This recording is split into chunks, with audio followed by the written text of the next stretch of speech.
أعوذ بالله من الشيطان الرجيم بسم الله الرحمن الرحيم نحمده ونصلي على رسوله الكريم وآله وأصحابه أجمعين আজকের এই বিশাল জনসভার সম্মানিত সভাপতি সম্মানিত নেতৃবৃন্দ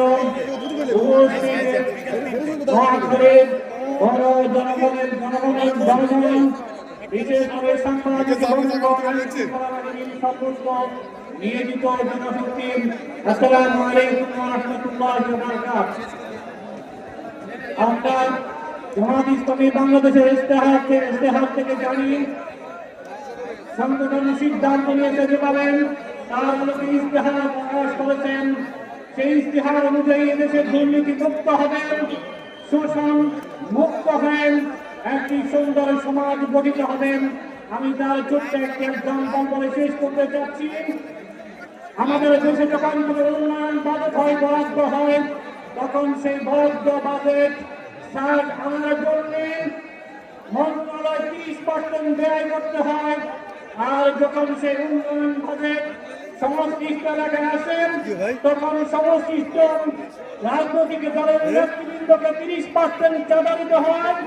আবার সেই কন্ট্রাক্টর 30% প্রফিট করতে হয়। আর এইভাবে 90% পথে শেষ হয়ে গিয়ে জনগণের ভাগ্যে দিতে মাত্র 10%। বাংলাদেশের জামাত ইসলামী এরকম সকল চেইনগুলোকে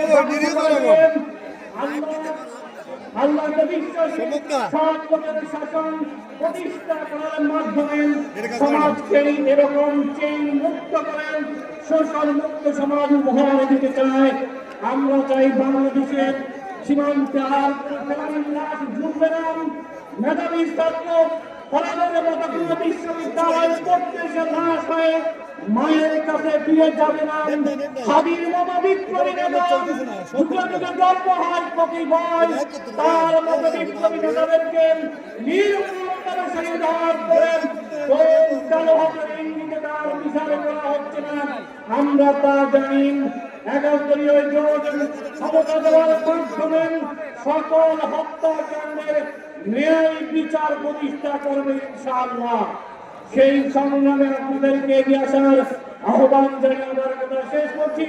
আসসালামু আলাইকুম ওয়া রাহমাতুল্লাহি ওয়া বারাকাতুহু। প্রিয় ভাইয়েরা, মাঝে ডান পাশে প্রচন্ড চাপ শুরু হয়েছে।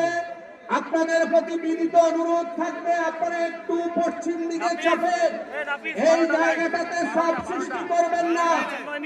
এ পর্যায়ে আমাদের উদ্দেশ্যে বক্তব্য রাখবেন বাংলাদেশ ইসলামী ছাত্র শিবির ঢাকা বিশ্ববিদ্যালয়ের সাবেক সভাপতি, কেন্দ্রীয় কার্যকরী পরিষদের সাবেক সদস্য, হাতিয়ার কৃতি সন্তান শাহ মাহফুজুল হক।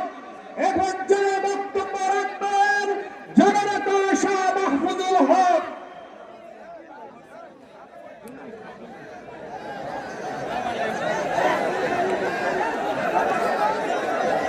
أعوذ بالله من الشيطان الرجيم بسم الله الرحمن الرحيم الحمد لله رب العالمين والصلاة والسلام على رسول الأمين وآله وأصحابه أجمعين।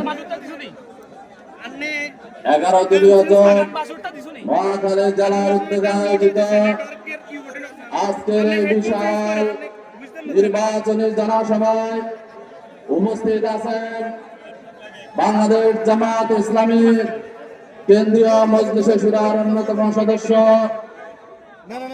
মহাখালী জেলার সংগ্রামী আমির, বিশিষ্ট শিক্ষাবিদ, নির্যাতিত মুসলিম জননেতা জনাব ইসাক খন্দকার। উপস্থিত আছেন বাংলাদেশ শ্রমিক কল্যাণ ফেডারেশনের কেন্দ্রীয় সেক্রেটারি জেনারেল, ইসলামী ছাত্র শিবিরের সাবেক কেন্দ্রীয় সভাপতি, বিশিষ্ট শ্রমিক নেতা অ্যাডভোকেট আতিকুর রহমান।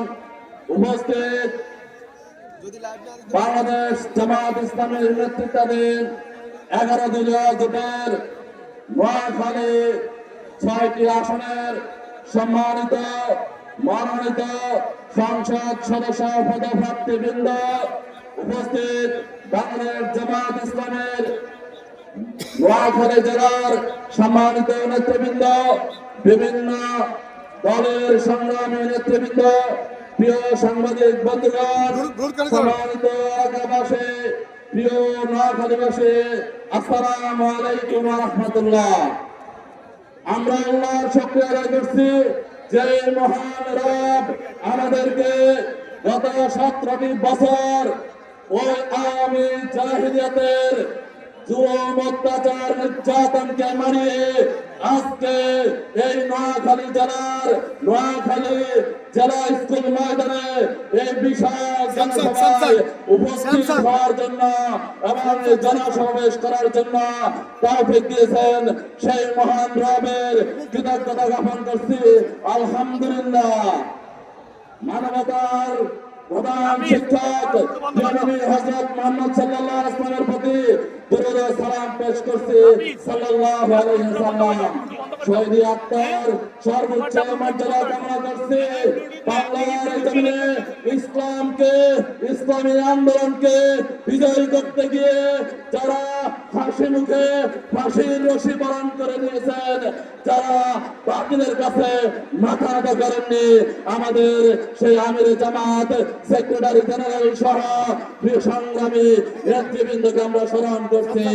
পাশাপাশি আজকে আমরা এই মঞ্চ থেকে স্মরণ করছি আধিপত্যবাদের বিরুদ্ধে ইনসাফ ভিত্তিক একটি বাংলাদেশ নির্মাণ করার জন্য যিনি জীবন দিয়েছেন আমাদের প্রিয় ভাই ওসমান হাদিকে আমরা স্মরণ করছি। এর পাশাপাশি স্মরণ করছি আজকে এই নতুন বাংলাদেশে, আজকে প্রতিবাদ মুক্ত বাংলাদেশে জনগণের ভোটাধিকার প্রদান করার পরে এই নতুন বাংলাদেশে জনগণের ভোটাধিকার আদায় করার জন্য আজকে যে নির্বাচন হচ্ছে, সেই নির্বাচনে যে ভাই আমাদের শহীদ হয়েছেন গত পরশুদিন ওই শেরপুর 3 আসনে জামায়াত ইসলামের উপজেলা সেক্রেটারি রেজাউল করিম ভাইকে আজকে আমরা শ্রদ্ধার সাথে স্মরণ করছি। সম্মানিত উপস্থিতি, আমরা বলতে চাই বিগত 17 বছর আওয়ামী লীগ আমাদের উপর